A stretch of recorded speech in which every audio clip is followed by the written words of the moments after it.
All right. Welcome back to this, the 45th episode. 45. I had to confirm that number with Poncho, our producer, right now, which is crazy. That's almost, I'm not even that old. I'm almost that old. So there's something in my brain there. But yeah, the 45th episode of the StartWell podcast. We're back on King Street in our broadcast studio for this episode, which I am so happy to be joined in studio for with the lovely and magical man in front of me, Rob Domagala. Domagala. There you go, Domagala. You might have to do that again. Takes a while for me, man. I was just in Rome a few weeks ago, you know, so I become a racist. Well, Domagala. Everybody wants to do that, you know.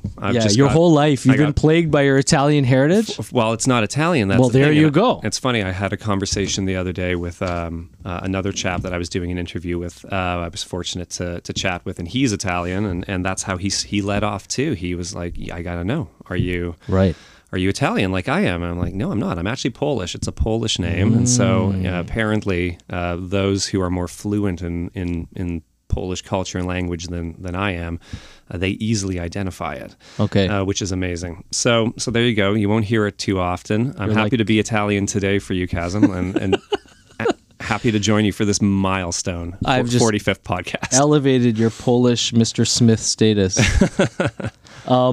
Regardless, I'm sorry I messed up your name. That's okay. One more time, please. Domagala. Domagala. It's a pleasure. It's a pleasure too. Great to see you again. Great to be in the space. Yeah, it's so funny. So for our audience, a little bit of back history is we know each other through the company that you were with before your current position, which we'll be talking mostly perhaps about in this conversation, a company called TWG. TWG was what would you say TWG was? The Working Group is what it's an acronym for. Yeah, it was called the Working Group, and there was a reason for that. That actually predated me joining the company, but TWG was a software studio. It was, and I'm confident in saying it was probably one of Toronto's or even Canada's, like most successful modern software design development strategy agencies, and had a fantastic run helping to grow that business and building the team there and working and learning from a lot of great people at TWG, and that's exactly how we met, right? And how we go back. And then our friends at Deloitte acquired that company. Yep. And after that, a little ways down the road, you found yourself in the pandemic. Yeah, just like everybody. Well, I guess the pandemic was in full swing, and then last March, TWG was acquired by Deloitte to become part of the product design and strategy and development org there. Again, a very potent combination of strategists, consultants, product designers, and things like that. And that was around the 9.5 year mark in my tenure with TWG as well. Yeah, exactly. It had been a long growth journey. I joined in 2012. I think I was employee number 12 at TWG.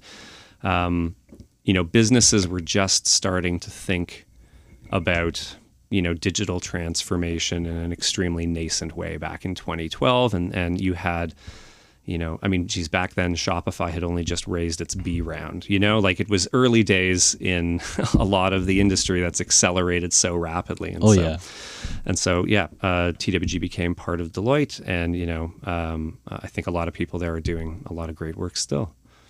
And then, so ReturnBear is where you are now. What's, what attracted you to this company? Yeah, that's a great question. Again, after 9.5 years working with the folks at TWG, which was again, I say, like, transformative for me, and I think for a lot of other people, we had been building a lot of software products and customer experiences, user experiences, front end, back end, for so many different businesses, like startups, like Wealthsimple. CoinSquare and other emerging companies, and then also helping traditional enterprises make some of those pivots into more, a more software-driven culture, a more, design-driven culture, and things like that. And so, variety was the spice of life for a great deal of that time. Getting to work on fintech, telco, e-commerce, fashion. and just keep looping through these really interesting ebbs and flows and categories. Yeah. But, you know, coinciding with that merger with Deloitte, I thought, you know, my next learning opportunity would be focused at a product company. You know, we had been building so many businesses. Right. I had seen so many interesting ideas come in from a founder or from a small team that was just like trying to get their MVP developed or getting just post MVP and needing the lift, the sort of collaborative lift that we were able to bring to them. And I decided I wanted to go deep in that respect too, like, you know, shift from consulting to like the application of those skills day in and day out, you know, with one brand, one team, trying to build one great thing. You know, that's one of the downsides of consulting is, you know, you go in for a bit and then you decouple and, you learn something else and you It's decouple. horrible. But you don't get to nurture those relationships or those products, you know, in perpetuity, right? Yeah. And maybe, you know, for some protracted amount of time, but your purpose is to help pump that innovation into the other org's DNA. Your purpose is to help stand them up. Your purpose is to help them build teams, even build culture, you know, in some cases. And so, but then you don't get to do that for yourself, for their product. And I got attached to a lot of these products. So it's tough. It takes 24 months to get your client pregnant, and then you don't get to hear the word papa ever. yeah, no, exactly. So that's a great analogy. So yeah, I wanted to focus, you know, sort of the next leg of my professional development in the product space. And then, you know, the last few years that I was at TWG, I was also lucky enough to be leading the development of the sort of the branding and e-commerce side of the business. And so we were a Shopify Plus agency partner. We started to try to contribute to the ever growing wave of demand from both established and new brands that were trying to connect with customers through e-com. And that was a function that we didn't really have at TWG when I joined. So the last few years, I did a lot of work with e-commerce brands across all sorts of different categories. And you know, I'm pretty passionate about the customer experience. And so when the opportunity to join ReturnBear came up, I sort of could instantly empathize with the consumer and merchant pain point that it was trying to solve, as well as the environmental opportunities for positive impact. And then also it's e-com adjacent, or that's actually, it is an e-com adjacent. It's very critical to the e-com function for any brand. And so it felt like a really natural fit. And I was able to join the team close to a year ago. And you know, I'm heads down working on that since. So so tell me a little bit. I have my own kind of assumptions about what ReturnBear does, but they're very shallow. So ReturnBear, you help companies solve their problems with customer product returns? Yeah, exactly. So, you know, imagine this. You know, Shopify democratizes the accessibility to e-com technology for so many companies, and we see on that stack, but also on other platforms, like new brands emerging in a way, you know, the last 5 years that they couldn't 15 years ago or 10 years ago, right? And so there's more commerce happening online. There's still lots of commerce happening offline in brick and mortar experiences and on the high street, right? But this growing class of challenger brands in the online ecosystem in particular, they don't have real world physical touch points to engage with their customers. And one of the most sort of critical moments in the customer journey is that moment of anxiety where you accidentally got sent the wrong size. You ordered the large and they sent you the medium, and that's an accident that can happen. Or the product comes damaged. Yeah. Again, these are natural things that happen. Or it's very rare that you actually get something better than you ordered. Yeah. That actually happened this week. My wife ordered a bunch of stuff from Desigual. Okay. A clothing label, and they closed all their stores retail, had 50% store discounts all over the world. We were in Rome a few weeks ago, and we saw this store was going out of business. We didn't have time because we had to get an ice cream across the road with my daughter, and the store closed. And I was like, "You just buy it online. I'm sure it's online." She did a bunch of shopping online, got this massive box, very excited. Everything came out of the box on the floor in the living room, and there was this massive blue winter jacket. Okay, now it wasn't necessarily better, but it was probably 10 times the price of the shirt that she ordered, you know? So that was one pleasant surprise, but it's never otherwise happened, and it's certainly not from, people people like Amazon, at least for us. We order a lot from Amazon. We never get mistakes. Yeah, I mean, so these things happen anyways, right? And so the customer has a pain point in that journey where they're consuming more with these brands that don't have physical solutions, and so they're being asked to necessarily like print more shipping labels, repack items, take them to Canada Post, maybe wait in line at a Shoppers Drug Mart, and then wait with some amount of ambiguity. There's this big pregnant pause when you're waiting for your package to go from British Columbia back to Atlanta, Georgia, to some fulfillment center, and you've exchanged value. Right, you made that purchase. You spent a couple $100 potentially on some items, and for whatever reason, and it's not necessarily the brand's fault, something just didn't work out. But the customer is left sort of carrying like the delay and in many cases carrying the cost of like the return shipping. That's a good point. To finally realize their value. And so in Canada, this is this is a challenge for all sorts of brands, of course, because our geography is vast, our population density is spread so thinly across the major metros. And no one, to the best of our knowledge, has yet, wanted to try to fill that white space with some sort of, new or better options. And so, the problem that we're trying to solve is we look at it through three lenses. We're trying to make online returns, and maybe in the future, physical retail returns too, if you're not close to the store from whence, you purchase the products. But, we're trying to make those online returns more convenient for customers. So, I mean, I don't know about you, but I did all my orders used to come to the office. My return label printing used to happen on the office printer. And there was a post office like pretty close to the office. It was easy for me to get to these things. Now as a customer, like I don't have a printer. Like every time I buy one, I use it for a bit, the ink dries up, and then I recycle it or something. So, you have to ask the neighbor to print a shipping label for you now. Maybe you were a little too keen and you threw out the packaging on recycling day. And so I've got a $200 pair of shoes sitting in my office right now. Wait, what foot size are you? I'm probably, it depends, an 11, a 12, and this is the problem. It depends on the shoes. Right? Yeah, that's just it. You don't know, right? As a consumer, you don't know. So we want to make, we want to make it easier for you to make that return. Yeah. And in doing so, actually have a better experience with that brand. It should be convenient for you. You should have more choices. So as a Canadian, you should be able to do those mail-ins, of course, or you should have, these new options like package and label-free drop-offs. And that's something that didn't exist in Canada until we started to roll it out. But we've seen in other markets. Wait, rewind. What's that? Package and label-free drop-off. Right. So I got my shoes. I threw out the Cole Haan box, because I was so excited. And then they were the wrong, size.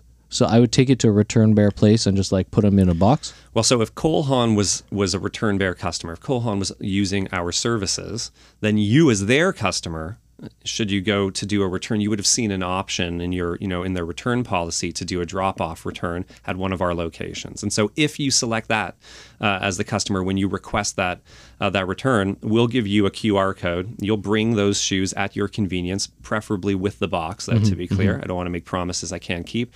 But you'll bring those shoes to our drop-off location at the Eaton Centre, for example, or up at Fairview or in Sherway Gardens, whatever's closest to you. Yeah, shopping malls for a non-Toronto audience. Yeah, exactly. And but far beyond the shopping mall in short order, I assure you. But, you'll bring that with your a QR code that we're going to email to you to our kiosk in one of these locations. And the staff at the kiosk will scan your QR code. They'll confirm that there's these two Cole Haan size 10s that you've got.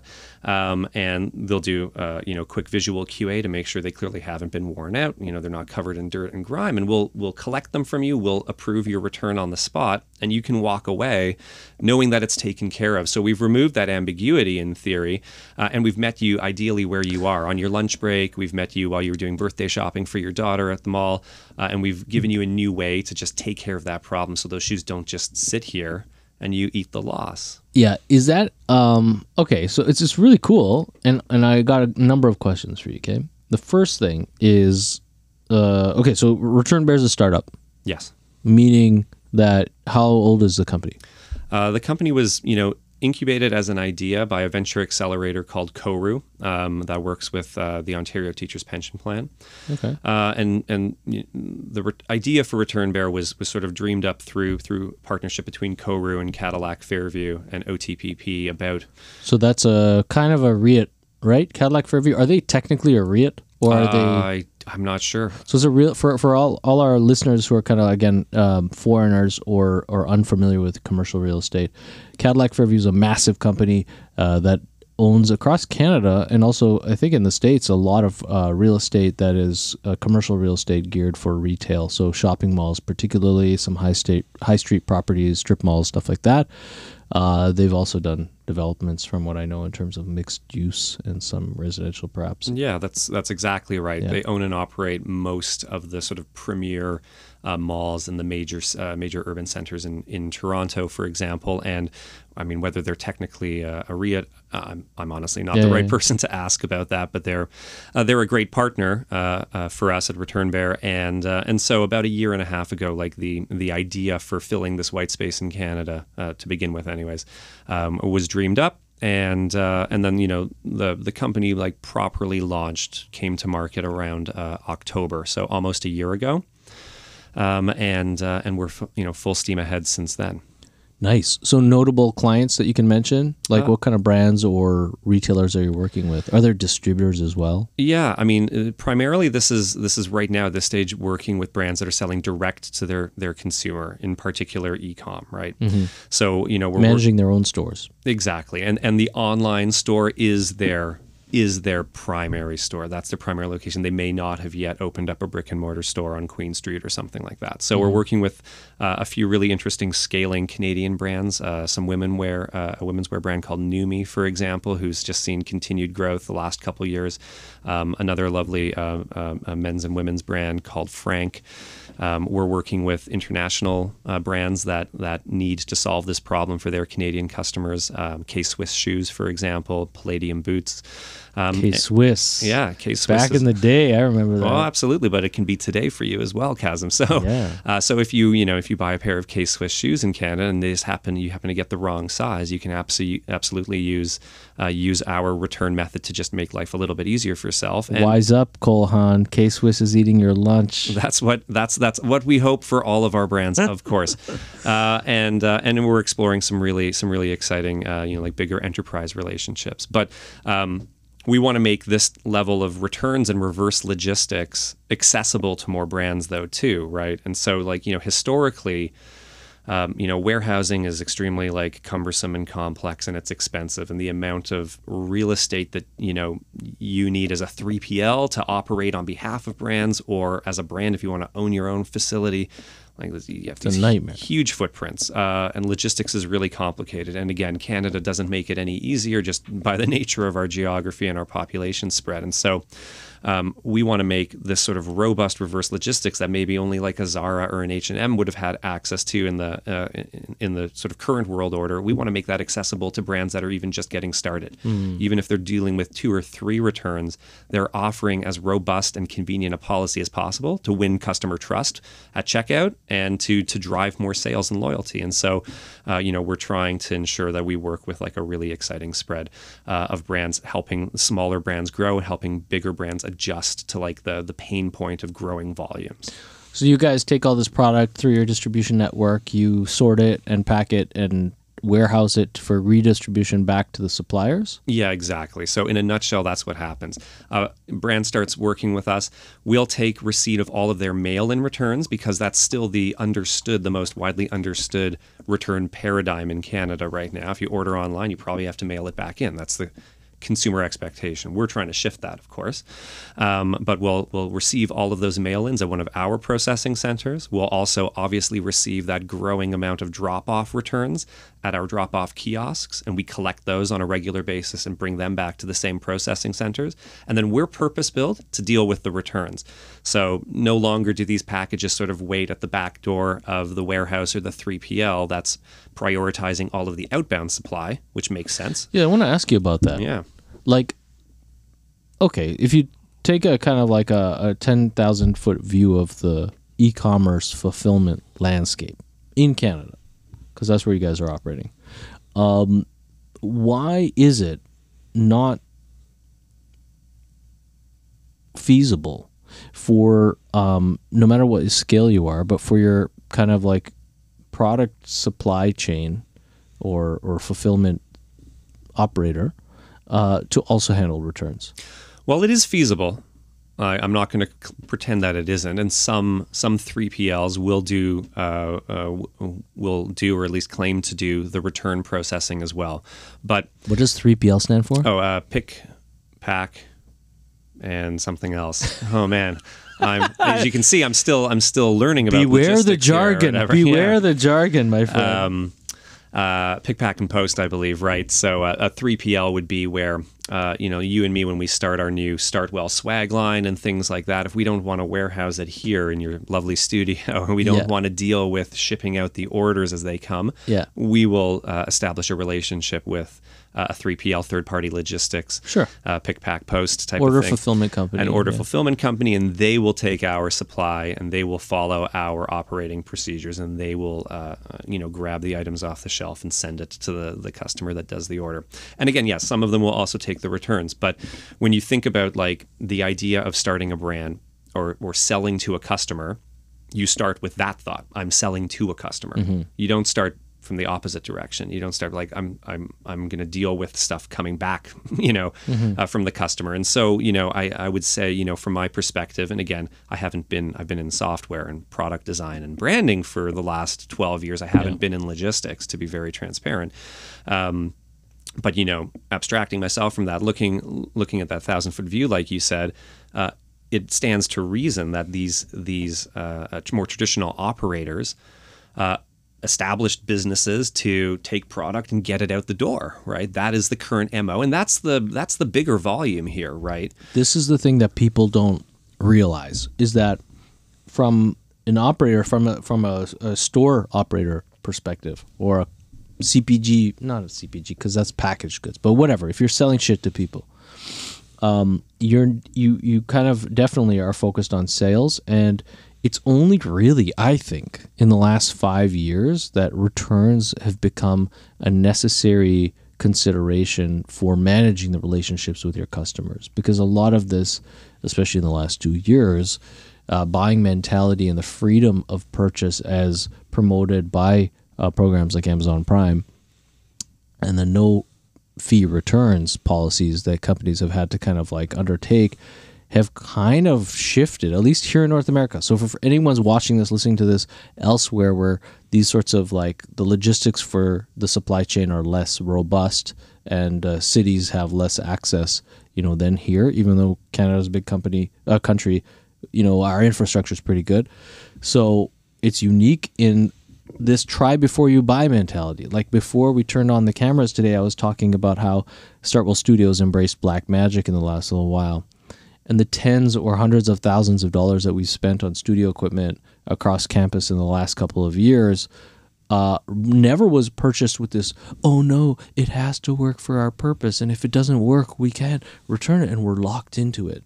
Which was just a few years ago. That was the mentality. It's like you buy something, you got to use it if it's a functional product, So it's very interesting for me to see the kind of try before you buy mentality being enabled by e-commerce transcend from kind of like residential retail up to commercial as well. And that's a fascinating thing because yes, now the responsibility on facilitating returns as part of the purchase flow is going to be larger than ever. Yeah, of course. I mean, the reality is the consumer expectation has changed, but what is driving that is like the consumer possibility has changed, right? So, you used to have to go to the mall and you used to have to do a brick and mortar shop, and so that inherently included like touching things, trying them on, making decisions like that. And so I think everybody, 5-10 years ago, as e-com started to become more and more impactful and ubiquitous, everybody was okay at first with like some of the inherent, unknowns and the risk in that. It was exciting to try shopping these new brands. It was exciting to get a box of curated products. You don't even know what's going to come, and you had a little bit more, I suspect, customer patience with a new process. But now, when we take out our wallet, like we're willing to put just as much money down that e-com channel as we are at a Club Monaco store in the Eaton Center, for example. And so we start to look for parity in the experiences.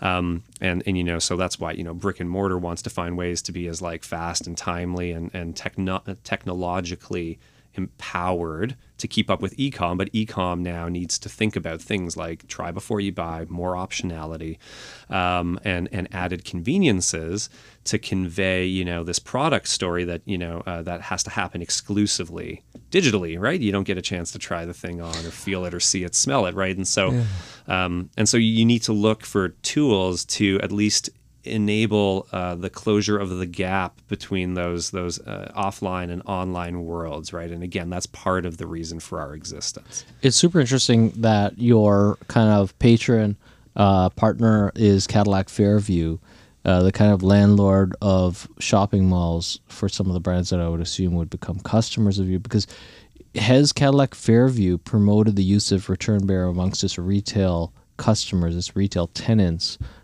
is a means of streamlining their retail operations? Absolutely. So CF's been a great partner for us to launch with, and a strong supporter of ours. You know, you can imagine though, a traditional brick and mortar retailer has in many cases has a preconceived notion of what their relationship with their customer through the journey should be. And so some of them have done a really good job of acknowledging that digital orders are part of that experience and enabling swift return of them to physical locations.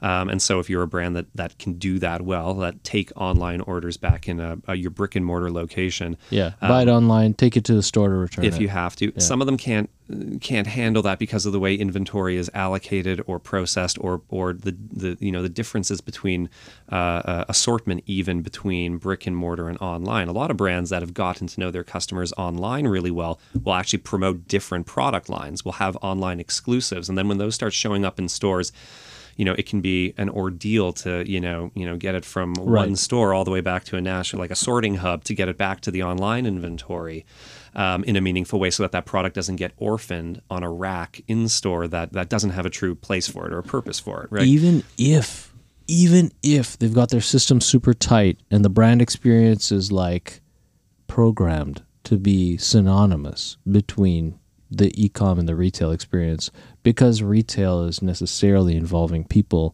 and things you can touch and feel, and store hours. You know, if you bought something with the freedom of sitting on your toilet and ordering it, and then you have to go and wait. This happened to me. I wasn't on the toilet when I ordered it. Okay, I was in my office, but I ordered, I don't know, $5,000 of Apple computer products, okay, the other day. And then it was shit, I didn't look at it properly. I got the wrong power plugs for all our laptops, and I got this, and I wanted this. And so I was okay, a bunch of returns.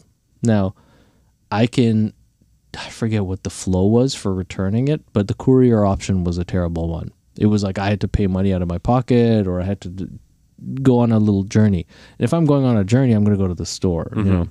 So I took all this stuff, carried a box over to the Eden Center. I went to the Apple store, had to wait for half an hour for Jim or whoever to come and meet me over at that table over there. Meanwhile, Jim went on break. 4 other people came to try and help me. No one knew anything. And my relationship with that brand suffered, because I was sitting there as a customer who's already spent thousands of dollars in their retail shop thinking, this is way worse than online, and totally the opposite of my purchase experience. And yet Apple's got all the logistics and the digital systems to be able to just take that thing back from me, scan the code.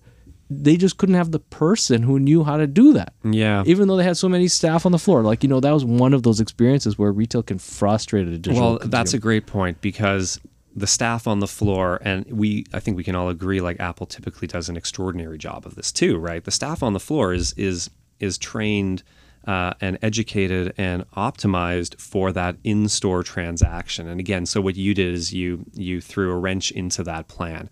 And you see this in big department stores. Okay, wait, I'm going to flip this. Yeah. Let me flip it on you, okay?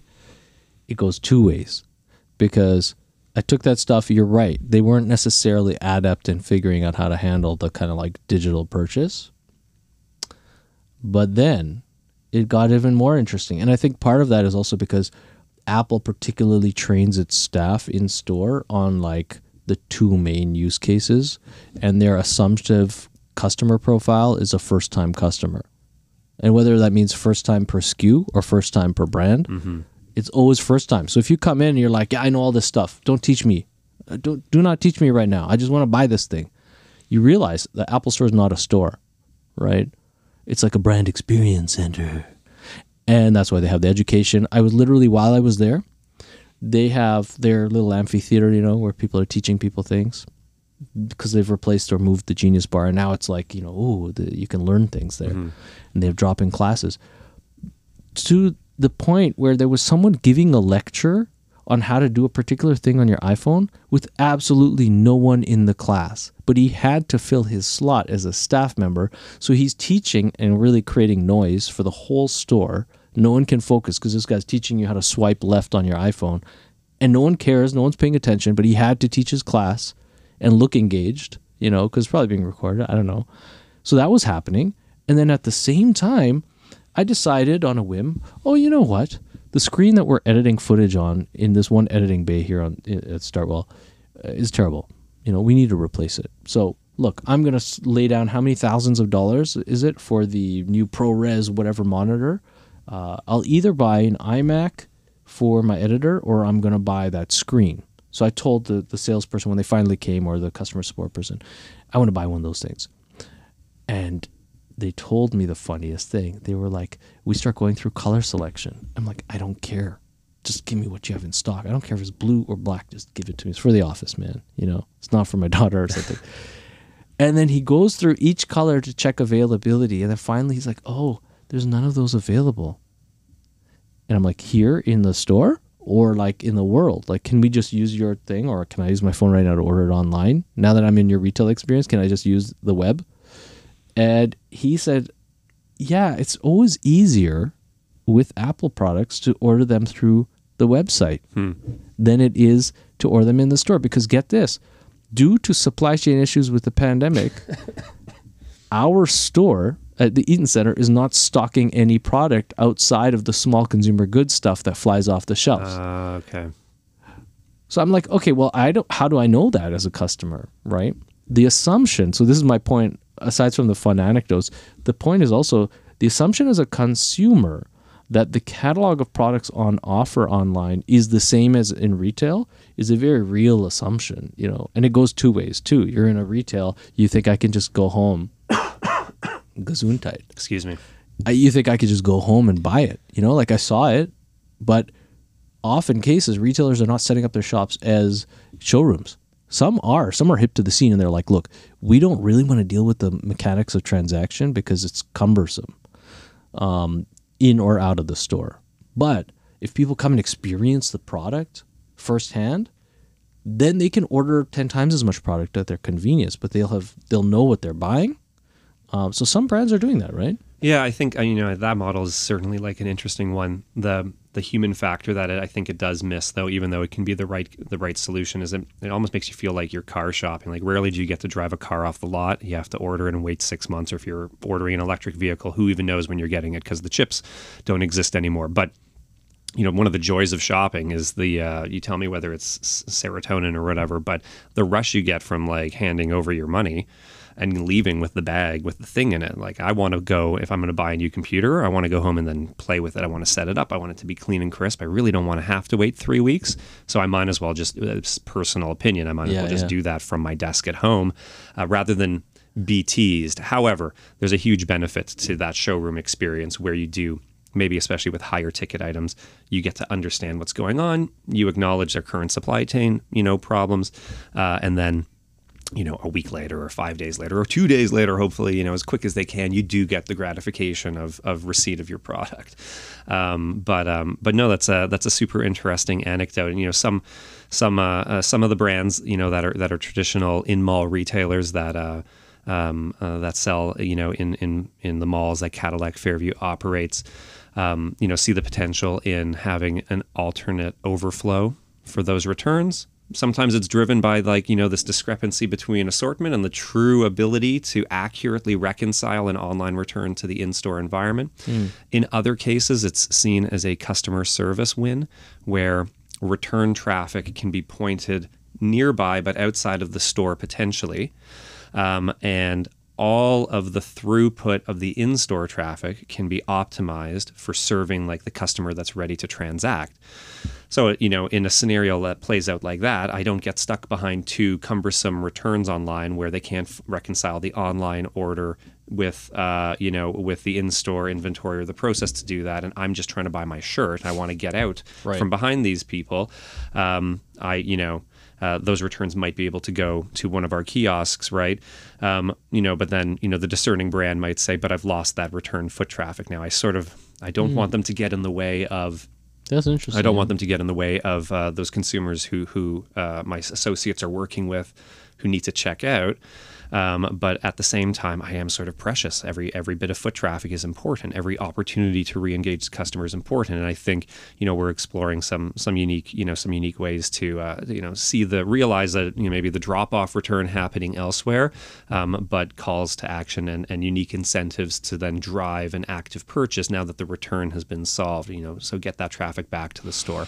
Yeah, I mean, fundamentally, certain types of retailers may see benefit if the service was offered, and having an integrated experience for ReturnBear in store, right? There's like like at the Hudson's Bay Company or something, there's ReturnBear handles all returns for that store. Yes, scenarios like that would be amazing. You know, we'd love to work with some partners like that where they do have this challenge between like, you know, the convergence of online orders and like the offline return environments. And certainly our software is set up, and you know, you're getting ahead of us, but like we're exploring these sorts of relationships where our technology can be used in the traditional brick and mortar environment to create that alternate line, so to speak, and very quickly handle returns, you know, in a faster manner. But let me just jump in with one more point that's clear and important to make, right? Is that, you know, Cadillac Fairview too, again, as a mall operator, like will always have tenants in their environments, whether they're full-time tenants or seasonal pop-up tenants. There continues to be unique experiences to, you know, in line in a mall hallway engage with customers. And so online brands that don't have a physical footprint like have no way to like very quickly solve this problem for you. And so that's why we see, you know, more immediate adoption amongst like this emerging D2C brand. But it's an opportunity for new foot traffic to come into these drop-off locations, right? Sure. And so all of a sudden, you know, where there's no K-Swiss store in line at Fairview Mall in Toronto, that K-Swiss customer, that return might still end up in the mall, in the store, ready to engage in that environment, right? And so I think as our drop-off network grows and new partners come on board, there's a great opportunity for other businesses to start having these relationships with customers that they didn't have before, and find ways to you know, make that return journey part of their brand development too. And so we're excited to grow the network and you know, sort of push that sort of traffic to some of the new brand partners or the new network partners we'll have in the future. What about the warehousing side of the story? So I could see benefit to ReturnBear partnering with the order fulfillment companies to say, yo, you got the square footage, you're probably dropping the ball on a few things to do with the return side of the business. Why don't we co-locate and partner? Yep, I think that's a smart idea. We're having conversations like that, of course. Currently, you know, we have our own processing hubs, and we're trying to do this in a true startup fashion. You know, we're part software company, right? We have a lot of technology that powers the various, you know, elements of the customer journey, of course, like from online return handling or return request to you know, the merchant's back office to our drop-off applications and things like that. But we're also a logistics business, right? So we handle products. They come to us, we open packages, we solve the customer problem, you know, trigger the response the customer wanted, whether it was the exchange, the store credit, or the refund. And then we repack, we refold, we retag, we prepare ready to sell inventory. So we sort of straddle both worlds. And so applying startup thinking to this, you know, and maybe some leaner thinking than has been done in the category in the past, we're trying to really, you know, create a logistics laboratory almost, which sounds a little cliche or cheesy, but instead of going out with, you know, max, I didn't say that. yeah, max square footage and you know, huge football stadium warehouses, we're trying to optimize our throughput, you know, per square foot in like the smallest amount of space. So what are the typical sizes of your what did you call them? Not 3PL. That's not a you. A processing hub. Your processing hub. So yeah, how big are they typically? Yeah, when we were just getting started, we were trying to see how much volume we could do out of 300 square feet using our technology. And we're expanding and growing. But what we believe, but it has to be retail, right? Well, no, the processing hub is behind the scenes, right? That's where we do our work with these packages. Yeah. A drop-off kiosk is I'm is talking the about retail processing. experience. Well, yeah, so exactly. So, I mean, again, processing, remember, mail-in orders from brands are coming to us, and we open them, we solve the customer pain point, and we prepare those items so that when the brand gets them back, it's received goods. It's no longer a return. They don't have to fiddle with it anymore. They can scan it right back into their inventory. And then as we recover the items that have been dropped off, we do the same thing again at a processing hub. And so our idea is how little space can we use to process the max amount of items? How long should we collect items before batching them back to brands? And we're really working on this recipe. The idea is let's start from as little space as we can and then expand as required, as opposed to making maybe traditional assumptions about item assortment sizing and the time of disposition, the time of getting it back. And so we're able to do thousands of units in 500 square feet. And are those 500 square feet units at the pickup point places, like in the malls? They will be. We currently have an off-site facility in downtown Toronto, and then our plan is to work with Cadillac Fairview to actually use the space in the malls to do more processing on site. And that's one of the benefits of our partnership with them. They have a lot of space, and it's a great use of some of their physical space as a landlord. And so, if we're able to, our thesis, right, is that if we're able to optimize the throughput of items across a smaller footprint, we can distribute more, call them micro return processing centers. That's a mouthful. Micro processing hubs across the country, right? It's and again, really interesting. Well, we're talking about the Canadian geography being like really, really hard to set up shop. Like mailing a package from BC, like with a hoodie to Toronto, a Toronto warehouse, costs you $18, $20 if you're the brand or the customer. But warehouse space and real estate's super expensive too. So what can we do using a shared network, whether it's with Cadillac Fairview or, as you said, co-locating or partnering with traditional 3PLs, but using the idea of shared services and a shared network that everybody can benefit from, so that we can distribute processing activities across the country. I get excited, and I think a lot on our team get excited about the environmental impact that can come from that too. If every package, right now is warehoused in Brampton or in Mississauga or something like that, but they're being shipped all the way across the country, and then 10%, 20% are returns. All the way back. They're coming all the way back. Then to go to the next customer. These are huge journeys with a really brutal carbon footprint over time, right? And we all understand that, like, the more we shop, the bigger an environmental impact this is probably going to have. But if we can have, our little warehouses, our micro processing centers spread across the country, then, if we have one in Calgary, anything from the Yukon, BC, Alberta, it can just go straight there. We'll drive down the cost of the mailing label if that's a mail-in return. And then if we're gathering goods from drop-off centers in the region, they can stay sort of regional. And we can save money on those shipping labels, and we can reduce their overall journeys. And then when they do need to be consolidated to go somewhere, there's the benefits of consolidation to, like, move them back to a final destination. Yeah. Or there's the opportunity for us to fulfill the next order regionally.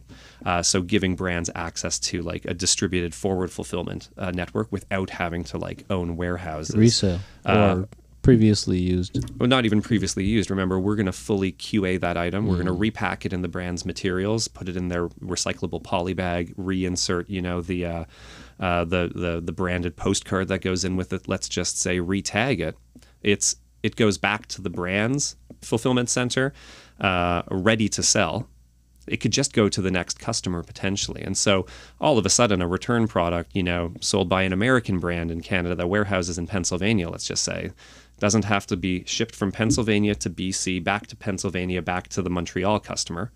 It could reside in Canada, until a point that it hasn't been sold, right? And so, bringing this sort of distributed network, I think, is going to be, one of the future wins in sort of modern logistics, especially if we continue to see growth in online online brands emerging, right? Super exciting. I think it's super interesting. Talking real quick, I've got a couple things before we can wrap this up in a nice tidy bundle, this conversation. But the questions I still have are about the differentiation between the seller profiles. You know, like you've got your kind of Etsy style people, maybe people that either they're creating the products or people that have limited amount of sales. They're just getting started as e-retailers, unique products. And then on the other hand, you've got obviously these big people that may or may not have retail presences. Dealing with so many different types of, I would think, e-commerce platforms. You mentioned Shopify a lot, so I'm thinking that that's probably currently what most people are using to sell. Yep. Obviously, Shopify is ubiquitous, especially amongst emerging brands, for sure. So what are the solutions? Is it pretty much, what are the solutions that your customers were using previously to handle returns? I mean, you still see this pattern on probably half of every website you go to. If you go to their return policy and they're not like a high street brand, you email customer service. Customer service starts a conversation with you, so a very manual process. What's the problem? We sent you the wrong size. There's the strap on the dress is ripped. Can you send us a picture? And that brand sort of creates on their end a return authorization number or just some record that from this order, this product is going to be come back because we had to help Susan with her order issue. The brand, in many cases would manually generate a return shipping label. Sometimes they pay the cost of that return shipping, and that's how they compete in their category. One of the ways they compete by saying, free shipping, free returns, easy returns, things like that. And then in other cases, it's like, again, it's really expensive to move product around Canada. A lot of brands are still saying, you, the customer, are responsible for the cost of that return. And then, that shipping label would be, would be debited, the cost of it would be debited from the customer's refund or exchange value or something to that effect. There's all of these different, scenarios, but it's like, clunky. It's a manual process. And then there's other software that's emerged as e-com has grown too, that, really works on just giving you that shipping label, which is great. It takes some of that customer service lift away from off the team, and hopefully that growing brand can apply that to other high value activities, whether it's shooting new feature, photos for their product detail pages, marketing, whatever. And customer service is streamlined by virtue of that self-serve label generation experience. And so, we obviously do that, but the next generation of that is adding the convenient, like more options to that customer, the lower cost option of doing the drop-off return, saving money, and expediting the resolution of the issue because we are actually processing those returns. So, even if we still get a customer to a shipping label because we're purpose-built to then handle that return once it gets to us, like all we do is open those packages up and solve the customer problem. They get their confirmations that their return's been processed or their exchange is now on its way faster than they ever have before, even if they're doing mail-in. But then if they do drop-off, it's an instant resolution to their pain point. And the brand, again, has the product back faster. We'll handle it, we'll get it ready, and the brand can sell it again before discounting it, ideally. And, they didn't have to, neither the customer nor the brand lost a week or 10 days of transit time, and then a couple days of like waiting for the warehouse to get around to processing it, and so on and so forth. So, traditionally, the small brands have to handle this in a manual way, or then level up to, that automated portal and that label generation. One of the downsides to that, though, of course, and this stands to reason in sort of the SaaS space, is that, if you're an emerging brand who wants to start using software to adjudicate that return request, get the customer their label, and relieve some of that manual burden from your team or even from yourself, if you're the founder or you're the creator on Etsy, like you said, you're often paying a monthly SaaS fee, and you're trying to amortize $500 US, a month for that software against 5 or 10 returns. And all of a sudden each return's costing you $50. That doesn't really make a lot of sense, even though it may enhance the consumer experience and convey more trust to a customer who's thinking about checking out. You're on the hook for these high SaaS cash fees. flow is more important to those small operators. Yeah. And so because we provide service, really end to end across that journey, we're able to offer our solution in a pay-as-you-go capacity.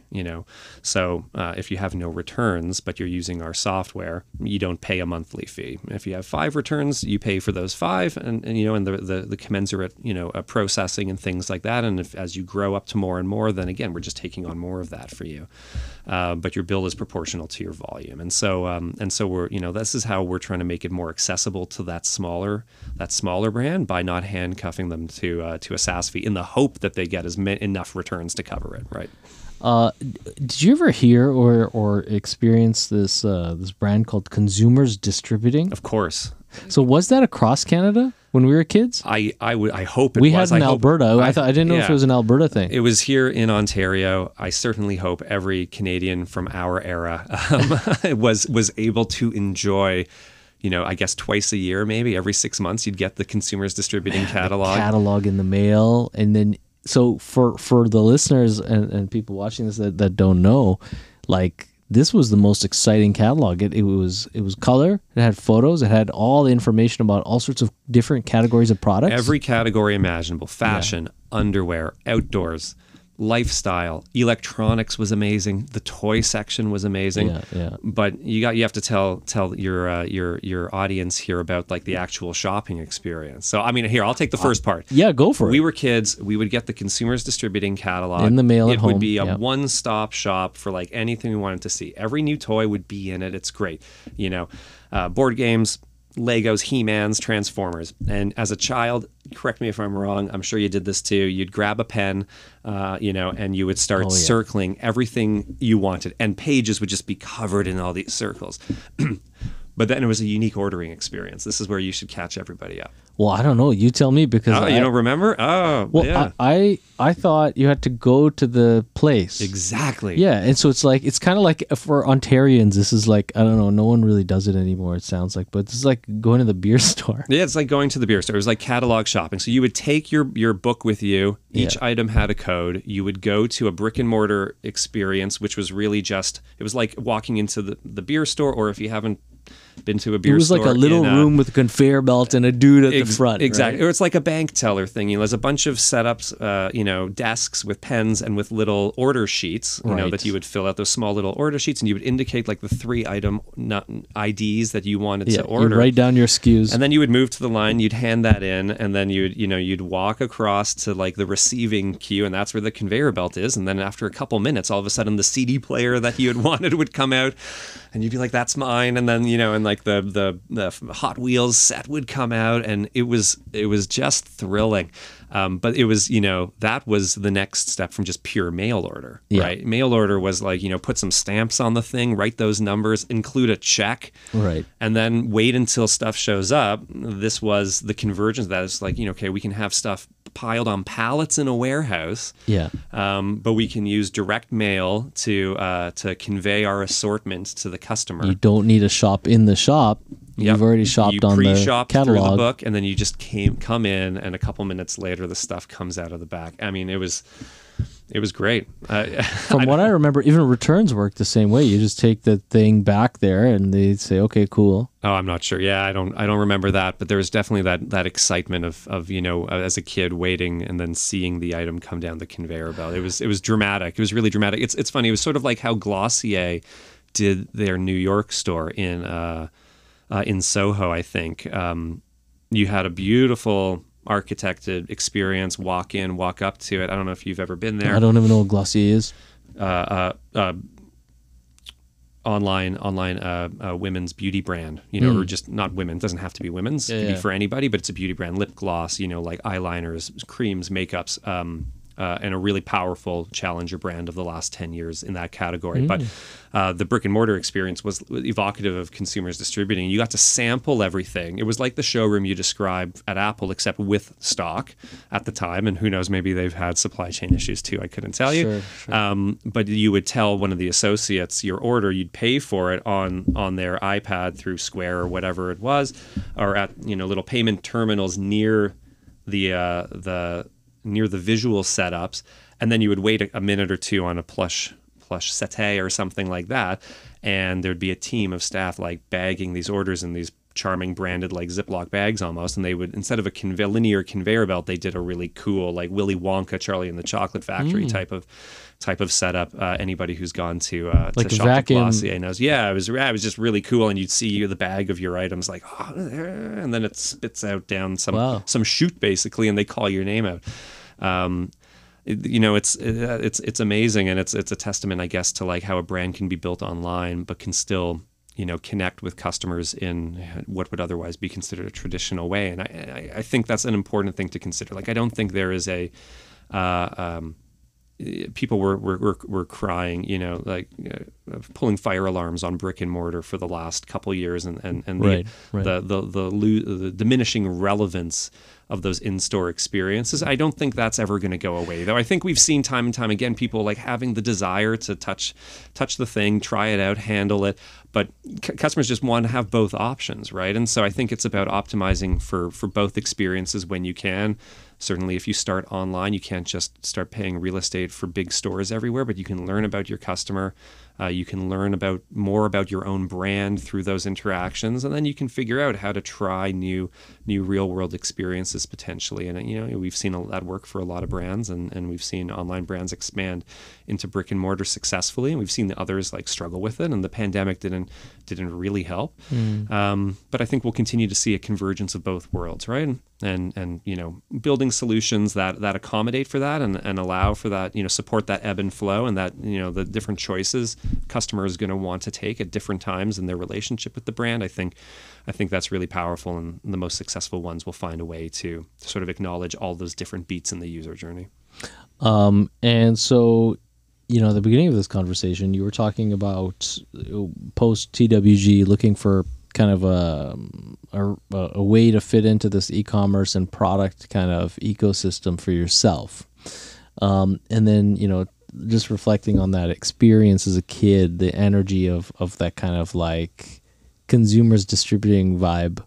Where are you at now, a few months down the road with ReturnBear? Like, is it exciting? Are you having fun? Absolutely. I mean, it's hard work, of course. We're everybody, you, me, I'm sure the people who hopefully watch this included, like everyone's always busy. You're always trying to do good things and do good work. I'm not busy. I'm fulfilled. You're I'm definitely fulfilled too. And I have a few more gray hairs over the last year of startup life. This is only 2-3 years. This is literally the last 3 years. Absolutely. Man. Absolutely. But no. It's great. It's been really fulfilling, for me personally, spending, 10 plus years in consulting, for lack of a better term, like agency life. It's been great to sort of wake up every day and try to solve the same problem.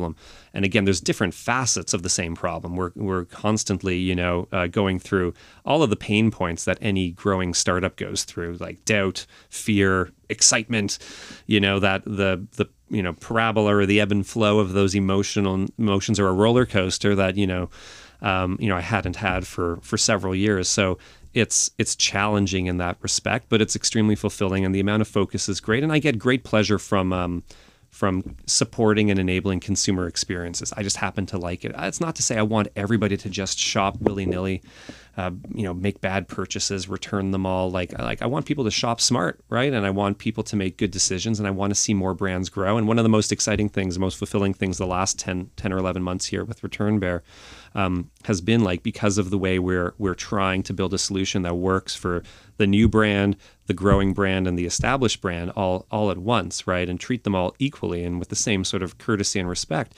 I've been able to meet some amazing founders that are doing amazing things, and from recycling used tires in the Dominican Republic and paying a fair wage to artisans to turn that into footwear, to fashion brands that are finding new ways to make their products here in Canada, employing Canadian artisans and creating products that have a smaller carbon footprint. That's been brilliant. So the exposure to these other founders that are trying to grow in this same economy that we are, like, has been amazing. And I hope we can support hundreds, thousands more of them, and realize more growth, especially for Canadian founders, for sure. I'd be thrilled to achieve that. Nice, man. Well, it was really cool talking about this like journey with ReturnBear and hearing a little bit about how you guys have gotten off to a start. And I'm excited to see what comes up in the next few years, man. It was wicked catching up. Yeah, thanks for having me. It's great to be in the space. The studio is amazing. Thank you. The conversation's fantastic, and I hope I can come back and share more updates with you. Absolutely. For sure. We'll definitely have you on. I'm actually planning an e-com kind of panel discussion for an upcoming edition of Startup Grind, because Startup Grind Toronto has now been rebooted here on campus, and I'm the chapter director for the city. Awesome. Great to hear. So we'll definitely be in touch about that. Yeah, we'd love to participate. But yeah, always a pleasure to chat. We could talk about this for days. Awesome, man. Thanks so much, Qasim. Of course. Thank you. Take it easy. Wicked.